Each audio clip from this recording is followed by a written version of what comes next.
Aujourd'hui, c'est devenu un élément, on peut dire, national, puisqu'il ne touche plus que la communauté francophone, il touche vraiment tous les Israéliens.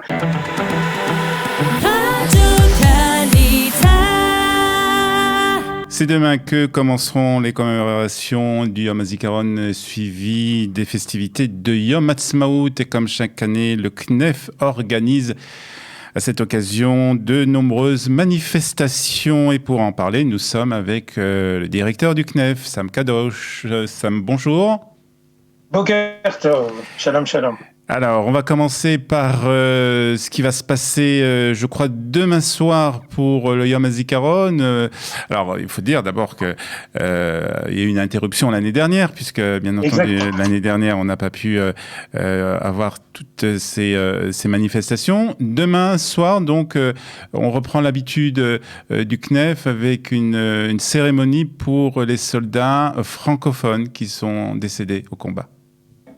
Exactement. Donc, oui, l'année dernière, encore une fois, aussi bien pour les commémorations de Yom HaZikaron ou de Yom Ha'atzmaut, on va en parler tout de suite. On était en confinement, mais on avait quand même fait la cérémonie en Zoom. Donc là, on revient à la normale. Donc, demain, on rappellera dans une cérémonie qui est conjointe à la mairie de Jérusalem et avec le CNEF, une cérémonie, c'est-à-dire une vraie cérémonie israélienne, c'est-à-dire un tekes, comme on dit ici, avec l'armée, qui se passera à Jérusalem dans le quartier de Moshava Germanit, Rehov HaTzfira. On rappellera le souvenir de soldats israéliens, mais aussi de soldats francophones. C'est la particularité de cette cérémonie. On rappellera le souvenir de Moshe Dahan, de Ariel Zana, de Ethan Picard, de Abraham Bellassen, de la famille Sandler.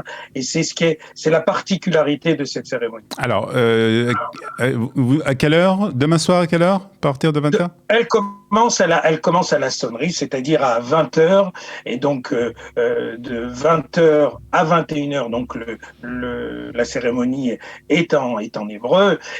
On aura cette année le Rav Ben Ishai viendra parler aussi. Donc c'est aussi quelque chose d'important, parce que lui aussi a été touché avec l'assassinat de la famille. Donc c'est quelque chose de très émouvant.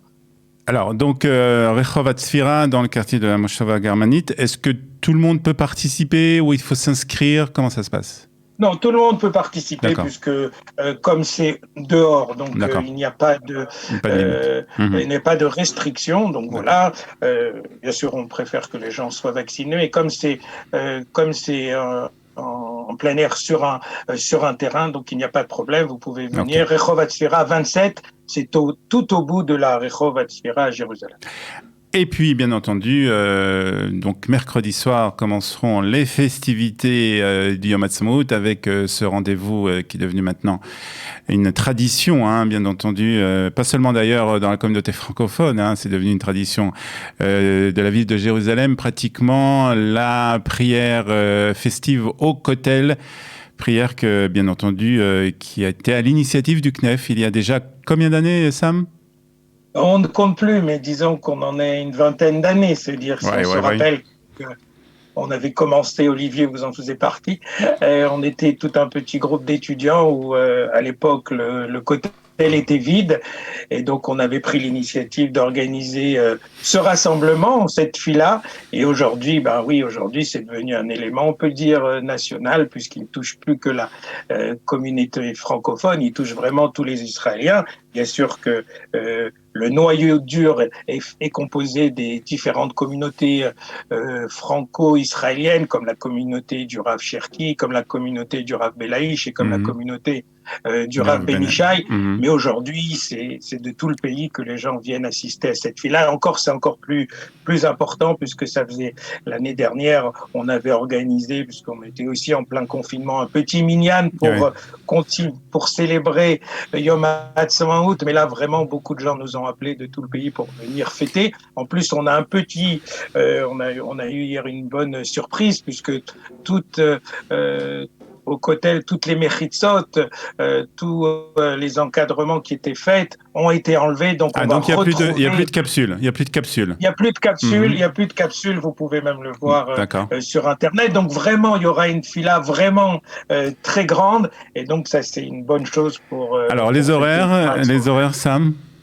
Les horaires 18h30 mincha, ensuite suivi de Harvit. Alors un beau, je dirais, à part les rabbinim que j'ai déjà cités, on aura vraiment la présence effective du grand rabbin d'Israël, David Lau.